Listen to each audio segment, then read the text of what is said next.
Hello, and welcome back to my channel.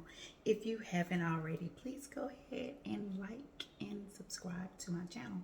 Like and subscribe. I'll wait. Okay, so for those of you, I'm checking in at the 8-month stop. Yes, I've been sister locked for 8 months already, and this journey is going great. So the process has been da da da da da da, but at the end, and I'm still growing, I'm beginning to just love every moment of it. Back in December, I decided to do sister locks because of medical reason. My hair was thinning, and I've heard, I reviewed, I watched, I researched, and people with thin hair and fine hair was like, I don't know if I should do it or not. And so I decided to plunge into it, trust the process. And of course, I've loved every moment of this process. I've been trying to record my journey for those of you who are maybe in similar situations with thin and fine hair, just to show you that trusting the process is not a bad thing at all. I love everything about Sisterlocks. I've kept my regimen. I don't use products in my hair. I still band. I still braid down when I'm washing. And I think about a week or two ago, I decided to get rid of the gray. And so I did it. And I know they say don't put conditioner in your hair, but because I am a licensed stylist as well, I did. So I braided it down really good, banded it really tight, and I colored it, let the color sit for about 35 minutes. Shampooed, rinsed, put a little conditioner, let it sit for an additional 10 minutes. And I left it banded, and with my turbine on, I let it dry. I took it down, and it was awesome. I wouldn't advise you to try it at home though if you don't really know what you're doing. Okay, so I'll leave that to your loctician. I will say that lately I've had some bouts with dry scalp, so I've been using tea tree. Instead of using the rose water that I don't like to use when I buy it, I went to the store, purchased a dozen of roses, red roses, boiled them, use the water, mix it with tea tree, and that's what I use to mist my hair every now and then. So I'm gonna kind of get up close so you can see that my hair is in the nesting phase. So it's not quite locked, but in some spaces, the nesting is right before the locks appear. So I don't have a lot of shrinkage. I don't. The best regimen ever is just to leave your hair alone and trust the process. Leave it alone, trust the process. I want to send a kudos out to my friend girl Pam, my Sora. Thank you. She helped me out by giving me a pinup style. So for those of you who struggle with styles and your hair is about 4 to 5 inches long, like mine's 4 to 5. You see she twists. I think I got like 5 twists. And then the top, she pinned it down with a little bit of black thread. So it's just tacking. It's called tacking. And it doesn't damage your hair. I don't put pins in my hair because I don't want to poke holes in my locks. But I've been having some weird stuff go on with my hair. And no, let me back it up. I can wear my hair over to this side if I want to. See that little swoop thing going on? And then I can swoop it back over to this side if I want to. So either side, it's a piece of hair up here that just won't ever do right. And I just don't like wetting my hair much. And so, or I can take it and move it to the middle and wear it messy, like a messy bun, right? And so this stays up for about a week. I shampoo, I go back, she finds another way to pin it, and I share those styles with you. I wish I could show you the back, but I didn't bring the necessary. Well, hold on. If you want to see the back, I hope you can see it. hope you saw that. Sorry about that, y'all. Anyway, just wanted to share that quick hairstyle with you. Moving forward, what are my next steps? Well, I want your support, Sisterlock community. You see these little curly things on the end, but then I have these little straight ones. Now my hair is real funny all over. Like right in the front of my hair has always been my straight hair. Like I can blow dry it and it look like I put a perm in it. And so, but in the top, I'm noticing that it's curling some.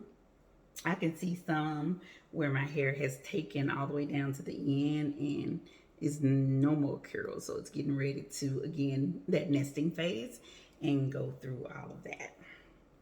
But for the most part, I'm really loving the way that it's looking, and I just can't wait until all the shrinkage is gone and I'm feeling the full effect of the Sisterlock.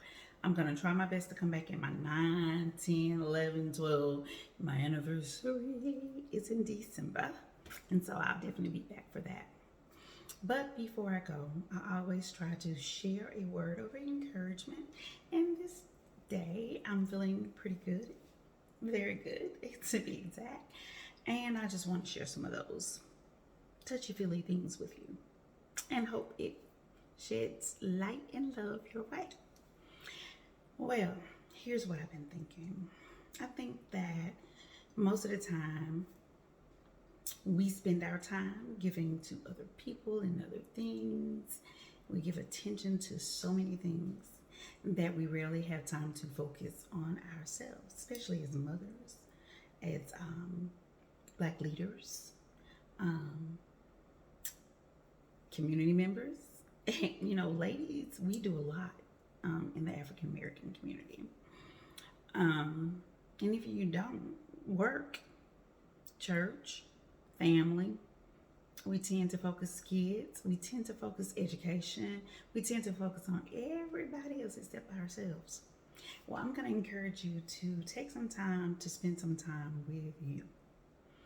And here's why this is important. I was sitting there and I was thinking, well, you know what? Who am I really, right? Like, I know I'm a mom, I know I'm all that things. I'm a teacher, facilitator, a math coach. I can go on and on with the titles that the world give me. But who am I under all of those titles, right? Who am I? Who am I as a sister? Like, what are my actions? Am I loyal? Am I loving? Am I kind to them? Who am I as a friend? Am I loving? Am I kind? Am I supportive? Who am I as a wife or mother?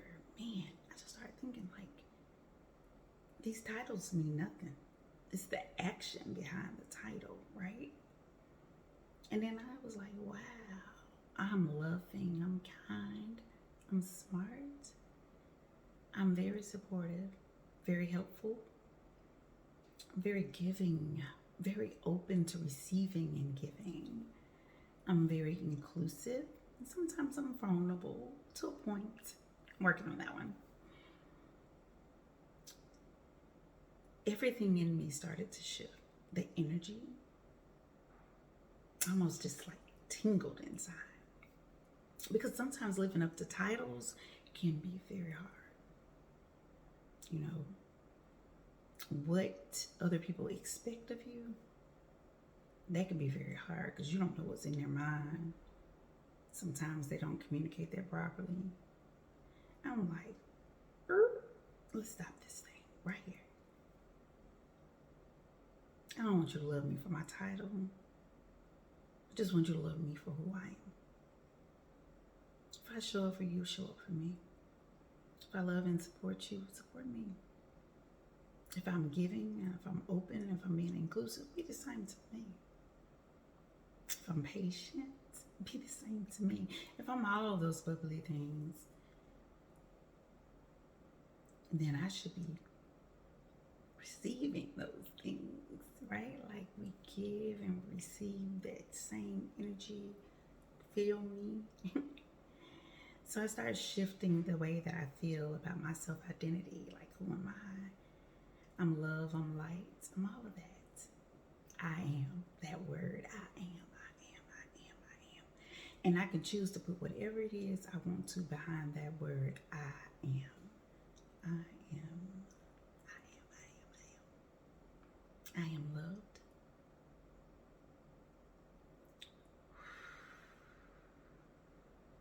I am kind, supportive. I got mad skills. I am. You know? And I just start speaking that life into myself. Like then and only then when you start to feel the healing take place, the shifting of the energies take place. So much so till your cup runneth over, right? Over.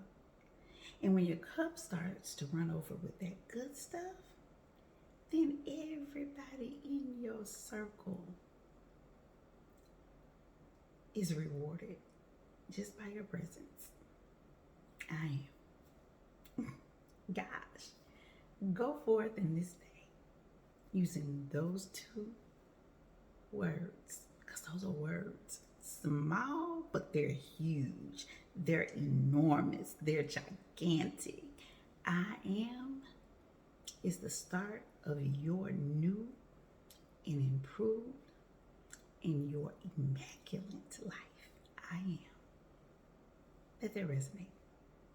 Until next time on month number 9, stay cool, stay safe, and may love and light and joy come your way.